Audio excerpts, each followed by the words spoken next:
Halo, Shalom. Nama saya Kinan dari kelas 5B absen 21.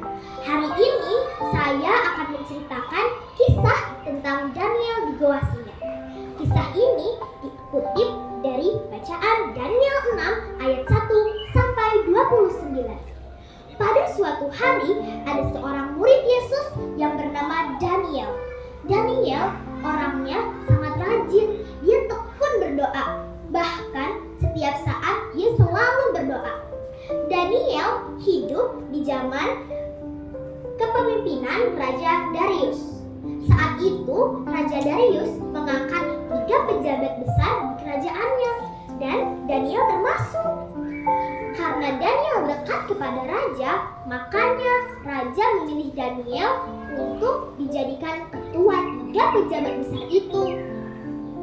Tetapi ada teman Daniel yang tidak suka kepada Daniel. Namanya Arsalan. Dia sebel. Kenapa harus Daniel yang dipilih menjadi ketua? Kenapa tidak aku? Dan juga kenapa tidak teman-temanku? Akhirnya Arsalan memikirkan rencana untuk menghukum Daniel. Dan akhirnya Arsalan sudah ketemu nih jawabannya. Caranya adalah membuat undang-undang baru. Undang-undangnya adalah selama 30 hari ke depan, barang siapa yang berdoanya selain kepada Raja Darius, dia akan dilemparkan ke kandang singa.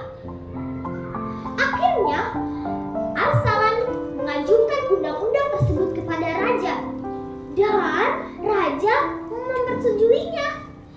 Akhirnya tak sabar Arsalan mengumumkan undang-undang tersebut di depan masyarakat. Pengumuman akan ada undang-undang baru di kerajaan Raja Darius.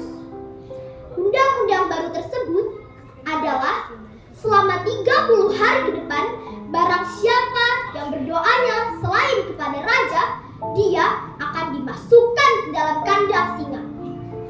Dan semua rakyat menaati peraturan tersebut. Karena Arsalan tahu Daniel berdoanya kepada Tuhan Yesus, maka tak segan-segan Arsalan datangi rumah Daniel. Dan dia mendobrak pintu rumah Daniel. Dan benar saja, Daniel sedang berlutut berdoa kepada Tuhan. Padahal Daniel sudah tahu bahwa tidak boleh berdoa kepada selain kepada raja.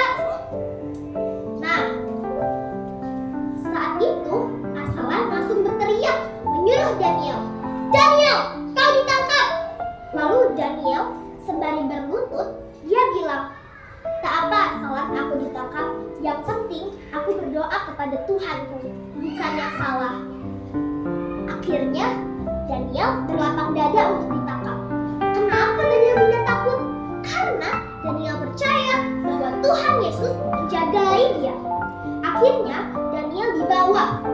Daniel dihadapkan kepada Raja Darius. Pada saat Raja Darius melihat Daniel, teman dekatnya, Raja Darius sedih. Dia bilang, "Daniel, kenapa harus kamu yang dihukum?" Lalu Arsalan bilang kayak gini, "Raja, peraturan tetaplah peraturan dan hukuman harus dijalankan selagi dia melanggar peraturannya." Mau tidak mau, Daniel dilemparkan ke kandang singa.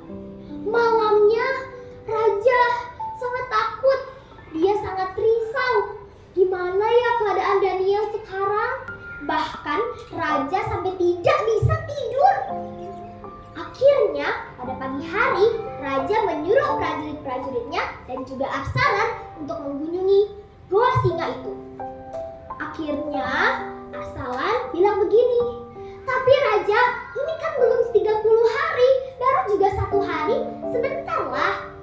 Tapi Raja tidak memperdulikan kata-kata Arsalan. Akhirnya Raja menyuruh dan prajurit untuk membuka segel Goa Singa itu. Benar saja, dibuka lalu Raja berteriak, Daniel, apakah Tuhan yang engkau sembah menolongmu? Dan Daniel menjawab, ya Raja, aku masih hidup. Tuhan mengirimkan satu malaikat atasku untuk mengokap semua mulut singa sehingga mereka tidak bisa menggigitku. Raja sangat senang. Dia akhirnya tenang sekali. Akhirnya prajurit menarik Daniel ke atas dan tahu kalian, Raja bilang kepada Absalom, Absalom, kau dan anak istrimu akan aku lemparkan ke dalam gua singa itu. Benar saja, langsung dilemparkan. Tetapi mirisnya, Absalom dan anak istrinya sudah digigit sebelum masuk ke gua singa. Sekian ceritanya. Nah, pesan moralnya adalah jangan pernah takut dalam keadaan apapun, senang ataupun sedih, karena Tuhan selalu beserta kita. Saya Kinan dari kelas 5B absen 21 mengakhiri ceritanya. Terima kasih.